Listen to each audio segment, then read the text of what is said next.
Just over a year ago, many of us got a crash course in working from home, and overnight, backups and traffic jams all but disappeared. And now as we rebound, Colorado has a controversial plan to keep thousands of cars off our roads.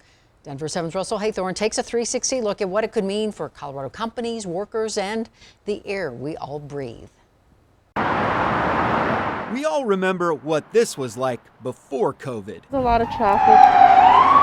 It's kind of ridiculous at this point. It's one thing we collectively don't miss about our pre-pandemic world. Coming in late because they got in an accident or because there's a traffic jam. What we've learned about work is perhaps the silver lining of the pandemic. Remote work to more working from home. The work from anywhere phenomenon might be here to stay. And as a result, the state of Colorado's air quality leaders are hoping to capitalize on that trend. It's to improve air quality. I mean, it's a beautiful state. I hate to ruin it with emissions. The state's bold, new, controversial plan is called the Employee Traffic Reduction Program, or ETRP, which would require employers with more than 100 employees to come up with alternatives on how to get to work. It could be van pooling, shuttles, passes for public transportation, get the workers out of their single occupancy vehicles, hopefully. So let's take ETRP for a 360 spin with a growth and geography expert who's approaching it with caution, a county commissioner who's pumping the brakes,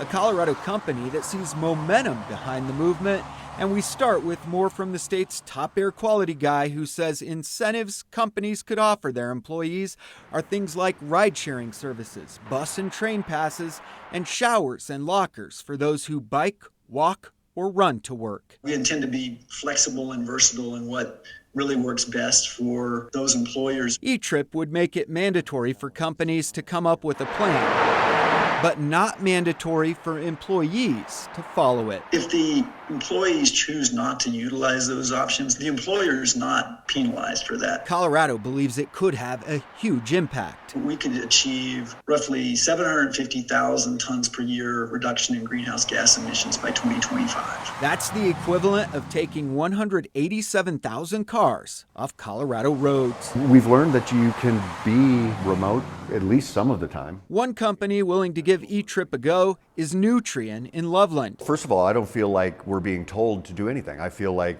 this is a collaboration. The company has 25,000 employees worldwide, 700 based in Colorado. We'll sell crop protection fertilizer. One challenge of the ETRP program for Nutrien would be their location. Most of their employees work here at their Loveland campus. Public transportation here isn't what it is in Denver. Yet Nutrien's Brent Smith says the attitude here is it's worth a shot. Seems like a pretty darn good place to start. And we should be challenging governments, and governments should be challenging companies. The company has already committed to a 30% reduction in its greenhouse gas emissions worldwide by 2030. We're supportive for anything that's helping improve the environment and climate. Weld County Commissioner Scott James, on the other hand, isn't as revved up about it. I understand what they're trying to do. There's a couple of problems that I have. James says, why not start with a voluntary program and work from there? They're immediately going with a mandated and forced program.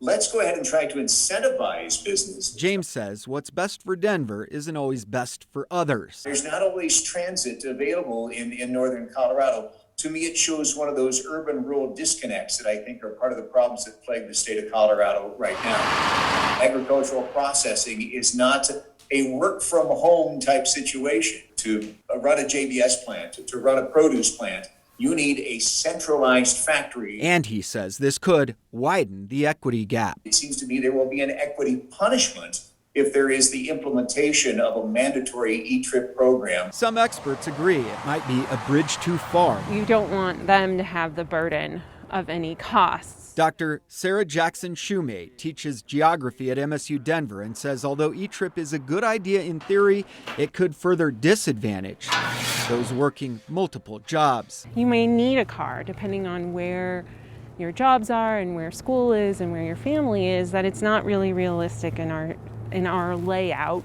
I'm a server, so I have to go to my job, yeah. We build our cities for cars, not for people. Massive construction projects like the Central 70 expansion are adding even more lanes. Yeah. Jackson Shumate says if we really want to be bold, Perhaps we should consider long-term city planning for walkability and wage equality. And general socioeconomic inequalities would have a huge impact. Other states have tried this, and whether it works depends on who you ask. If you look at other cities that have introduced these kinds of employer-based measures, it's been pretty mixed. So there's a lot of success stories out there with these type of programs. Whether ETRP can finally break up the gridlock in politics and on Colorado roads remains debatable. You have to start somewhere. It's not just the ETRP program.